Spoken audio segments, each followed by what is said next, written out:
तुर्की और इजराइल दोनों ही सीरिया की सीमा के काफी अंदर तक आ चुके हैं। असल में दोस्तों, तुर्की और इजराइल दोनों ही देश मिडिल ईस्ट में आतंकवाद के खिलाफ लड़ रहे हैं। भले ही दोनों देश खुद को आतंकवाद से बचाना चाहते हैं, लेकिन इसके बावजूद इन दोनों देशों में कड़ी दुश्मनी देखी जाती है। तुर्की और इजराइल दोनों ही पावरफुल नेशंस हैं, दोनों ही एडवांस और मॉडर्न कंट्रीज हैं। दोनों ही देशों को अमेरिका का अच्छा सपोर्ट प्राप्त है, लेकिन इसके बावजूद ऐसी कौन सी बातें हैं जिनके कारण दोनों देशों के बीच खराब रिलेशन देखने को मिलते हैं? क्यों ये दोनों देश एक दूसरे को खुली धमकी और चेतावनी देते हैं? तुर्की और इजराइल में कौन सा देश ज्यादा ताकतवर है? ये सवाल थोड़ा पेचीदा जरूर है, लेकिन आज की वीडियो में हम दोनों देशों के बीच डिटेल में कंपैरिजन करने वाले हैं। चलिए बात कर लेते हैं सबसे पहले पॉपुलेशन एंड एरिया की। दोस्तों, तुर्की और इजराइल की पॉपुलेशन में काफी अंतर देखने को मिलता है। आज के समय में तुर्की की कुल जनसंख्या 8.7 करोड़ के आसपास है, वहीं इजराइल की टोटल पॉपुलेशन है महज 1 करोड़। यानी पॉपुलेशन के मामले में तुर्की इजराइल से काफी आगे है।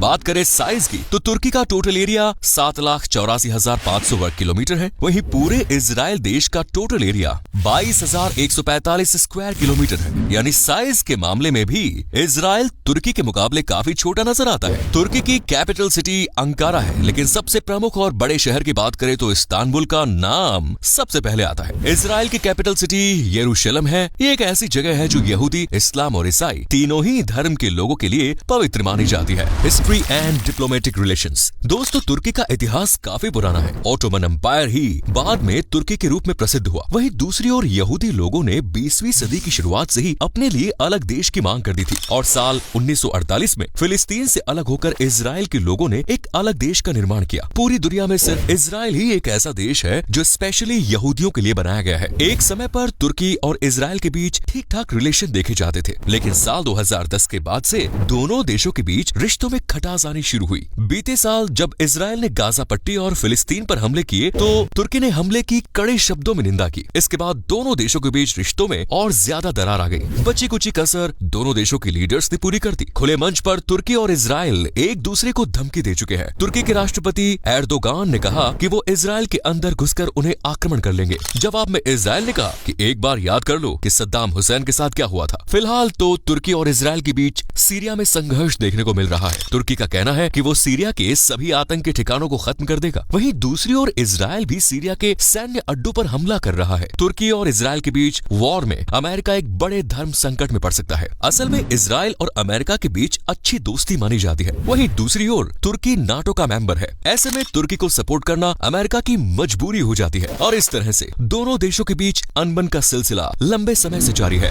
GDP and per capita income. दोस्तों, दो देशों का कंपैरिजन वहाँ की इकोनॉमी के बिना अधूरा है। वर्तमान समय में तुर्की की कुल जीडीपी $1 ट्रिलियन से अधिक पहुंच चुकी है। वहीं इजराइल की टोटल जीडीपी $560 बिलियन है। 1 करोड़ की आबादी वाले देश के लिए ये एक अच्छी और मजबूत इकोनॉमी मानी जाती है। भले ही तुर्की की जीडीपी ज्यादा नजर आती है, लेकिन पर कैपिटा इनकम के मामले में इजराइल आगे खड़ा नजर आता है। इजराइल के लोग सालाना $58,000 से अधिक की कमाई कर लेते हैं। वहीं तुर्की के नागरिकों की सालाना इनकम $13,000 के आसपास है। तुर्की के लोग भी वैसे तो अच्छी लाइफस्टाइल एंजॉय करते हैं, लेकिन पिछले कुछ समय से ये देश महंगाई और मंदी जैसे संकट का सामना कर रहा है। इजराइल की जीडीपी टेक्नोलॉजी और इंडस्ट्रियल सेक्टर पर बेस्ड है। इजराइल आज टेक्नोलॉजी के मामले में जर्मनी, जापान, कोरिया और अमेरिका को कड़ी टक्कर दे रहा है। आपको बता दें कि सबसे पहले वॉइस मेल भेजने की शुरुआत इजराइल में ही हुई थी। पेन ड्राइव और यूएसबी का आविष्कार भी इजराइल में किया गया। वहीं तुर्की की इकोनॉमी सर्विस सेक्टर और मैन्युफैक्चरिंग यूनिट्स पर आधारित है। टूरिज्म भी देश की जीडीपी को मजबूती प्रदान करता है। Language, religion and education. Israel में एक समय पर कई भाषाएं बोली जाती थी, लेकिन यहूदियों ने अपनी भाषा हिब्रू को बढ़ावा देना शुरू किया और पूरे देश में लगभग सभी लोग हिब्रू लैंग्वेज में बात करते नजर आ जाएंगे। हालांकि अरेबिक, इंग्लिश, फ्रेंच और रशियन जैसी भाषाओं का इस्तेमाल भी कुछ लोग करते हुए नजर आ जाते हैं। वहीं तुर्की में सबसे ज्यादा टर्किश लैंग्वेज का इस्तेमाल होता है। देश की 90% आबादी इसी भाषा का इस्तेमाल करती है। धार्मिक दृष्टिकोण की बात करें तो इजराइल में करीब 74% आबादी सिर्फ यहूदी समुदाय के लोगों की है। ये दुनिया में इकलौता ऐसा देश है यहाँ यहूदी बहुसंख्यक है। इसके अलावा देश में 18% मुसलमान और 2% ईसाई धर्म के लोग रहते हैं। वहीं तुर्की की 99% आबादी इस्लाम धर्म को मानती है, लेकिन इसके बावजूद तुर्की खुद को सेक्युलर नेशन बताता है। ये बात काफी हैरानी वाली जरूर है। एक और बात जानकर आपको हैरानी होगी कि मुस्लिम बहुल आबादी होने के बावजूद इस देश में महिलाओं को हर प्रकार की आजादी है। महिलाएं देर रात तक घूमती है, पसंदीदा नौकरी कर सकती है और किसी भी तरह के कपड़े पहन सकती है। इजराइल का लिटरेसी रेट 92% तक पहुंच गया है। देश के 50% से ज्यादा लोग ग्रेजुएट्स 50% और इसमें भी 62% महिलाएं हैं। वहीं तुर्की का लिटरेसी रेट है 96%, जिससे साफ पता चलता है कि यहाँ पर पढ़ाई लिखाई और शिक्षा को महत्व दिया जा रहा है। चलिए कुछ अदर फन फैक्ट्स के बारे में बात कर लेते हैं। दोस्तों, तुर्की के लोग अंधविश्वास में बहुत ही ज्यादा यकीन करते हैं। यहाँ की परंपराओं को देखकर ये बात साफ पता चलती है। तुर्की वैसे तो एक खुले विचारों वाला देश है, लेकिन यहाँ पर लाल टोपी पहनने पर प्रतिबंध लगा है। लाल रंग की टोपी को तुर्की में कट्टरवाद की निशानी माना जाता है। दुनिया में पाए जाने वाले सभी गुलाबों में से 1/4 गुलाब के फूल आपको तुर्की देश में देखने को मिल जाएंगे। वहीं इजराइल दुनिया में इकलौता ऐसा देश है जहाँ साइकिल चलाने के लिए भी लाइसेंस की जरूरत पड़ती है। इस देश में सुअर पालना गैर कानूनी है। इजराइल का अपना खुद का सैटेलाइट सिस्टम है। आज पूरी दुनिया की महिलाएं जीरो फिगर पाने के लिए बेचैन है, लेकिन इजराइल में जीरो फिगर पर बैन लगा हुआ है। महिलाओं की सेहत को ध्यान में रखते हुए ही ये नियम बनाया गया है।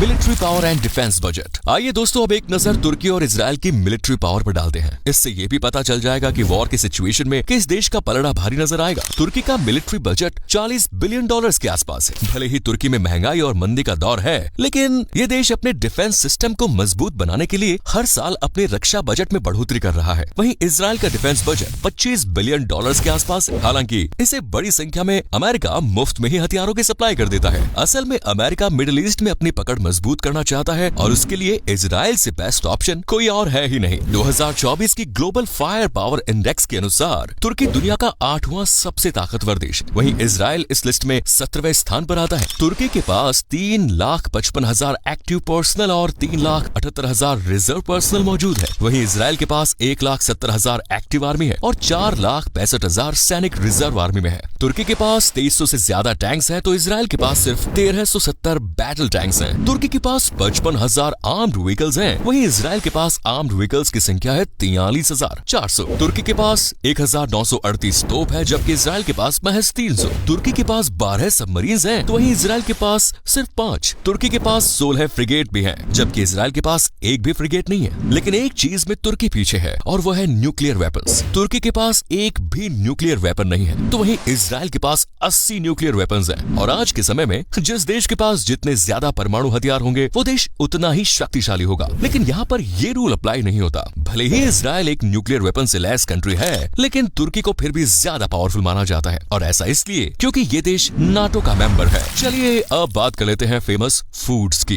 दोस्तों, दोनों देशों के जायकों पर भी एक नजर डालते हैं। इजराइल के लोगों को सुशी खाना बहुत पसंद है। भले ही ये जापान का फूड है, लेकिन इजराइल में भी सुशी लोग चाव से खाते हैं। इजराइल में हर जगह आपको कॉफी कैफे खुले नजर आ जाएंगे। साथ ही यहाँ पर लोगों को चॉकलेट खाना भी काफी पसंद है। मिल्क प्रोडक्ट्स का इस्तेमाल भी इजराइल के लोग बड़े पैमाने पर करते हैं। इजराइल में मीट काफी ज्यादा खाया जाता है। तुर्की में नॉनवेज से बनी मिठाइयाँ भी काफी प्रसिद्ध है। चिकन ब्रेस्ट पुडिंग को तुर्की के लोग काफी स्वाद लेकर खाते हैं, जो एक प्रकार की स्वीट डिश होती है। बकलावा और लोकुम भी तुर्की की लोकप्रिय डिशेज हैं। साथ ही टर्किश आइसक्रीम भी पूरी दुनिया में फेमस है। लाहमाकुन यहाँ की एक और पसंदीदा डिश है, जो मीट मसालों और लेमन जूस से तैयार होती है। तुर्की की बियर की बात भी अलग है। हर मौके को तुर्की के लोग बियर के साथ सेलिब्रेट करते हैं। And the last is famous tourist places. तुर्की और इजराइल दोनों ही देशों में घूमने लायक ढेरों जगह है। इजराइल की कैपिटल सिटी यरूशलेम में आप मार सबा मठ, याद वाशेम, टेम्पल माउंट और डोम ऑफ रॉक्स जैसी जगह देखने के लिए जा सकते हैं। इजराइल को दुनिया भर में कैपिटल ऑफ म्यूजियम भी कहा जाता है। पूरे देश में 2500 से भी अधिक म्यूजियम है। इजराइल के नाजरेत शहर का ऐतिहासिक महत्व है। यहाँ पर Church of Annunciation, Megiddo National Park, Saint Joseph Church आकर्षण का केंद्र है। नाइट लाइफ और समुद्री तटों का आनंद लेना है तो तेल अवीव से बढ़िया जगह आपको नहीं मिलेगी। इसके अलावा यारकून नदी, पार्क हायाकून, कार्मेल मार्केट भी अपनी विश लिस्ट में जरूर शामिल करें। वहीं तुर्की एक बहुत ही खूबसूरत है। यहाँ एक से बढ़कर एक बेहतरीन जगह है जहाँ आप घूमने के लिए जा सकते हैं। कपाडोसिया तुर्की का एक बहुत ही खूबसूरत शहर है। हनीमून मनाने के लिए आने वाले कपल्स के बीच इस जगह को लेकर अलग ही क्रेज है। वैसे तो तुर्की में 85,000 से अधिक मस्जिदें हैं, लेकिन हागिया सोफिया और नीली मस्जिद इस देश की काफी प्रसिद्ध मस्जिदें हैं। पमुक्कले शहर अपने प्राकृतिक झरनों के कारण पर्यटकों को आकर्षित करता है। इस्तानबुल और अंकारा शहर में भी आपको घूमने के लिए कई मॉल्स, बाजार और क्लब्स जैसी जगह मिल जाएंगी। इस्तानबुल में एक ऐसा पुल भी मौजूद है जिसका एक हिस्सा एशिया में है तो दूसरा यूरोप में। साथ ही 480 से अधिक खूबसूरत बीचेस भी तुर्की में मौजूद है। दोनों देश वैसे तो काफी अट्रैक्टिव लग रहे हैं, लेकिन जब तक इन देशों में हालात सामान्य नहीं हो जाते, यहाँ घूमने न जाना बेहतर ही होगा। बात करें दोनों देशों की करेंसी की, तो आर्थिक मंदी के कारण तुर्की की करेंसी काफी डिवैल्यूएट हो गई है। आज एक इजरायली न्यू शकील करीब 10 टर्किश लीरा के बराबर है। तो दोस्तों, ये था तुर्की और इजरायल के बीच पूरा कंपैरिजन। उम्मीद है कि आपको आपको वीडियो पसंद आई होगी। अब आप हमें कमेंट्स में जरूर बताएं कि आपको कौन सा देश ज्यादा अच्छा लगा और क्यों। आपसे फिर मिलेंगे नई वीडियो में और ऐसे इंटरेस्टिंग इन्फॉर्मेशन के साथ। तब तक bye bye and take care.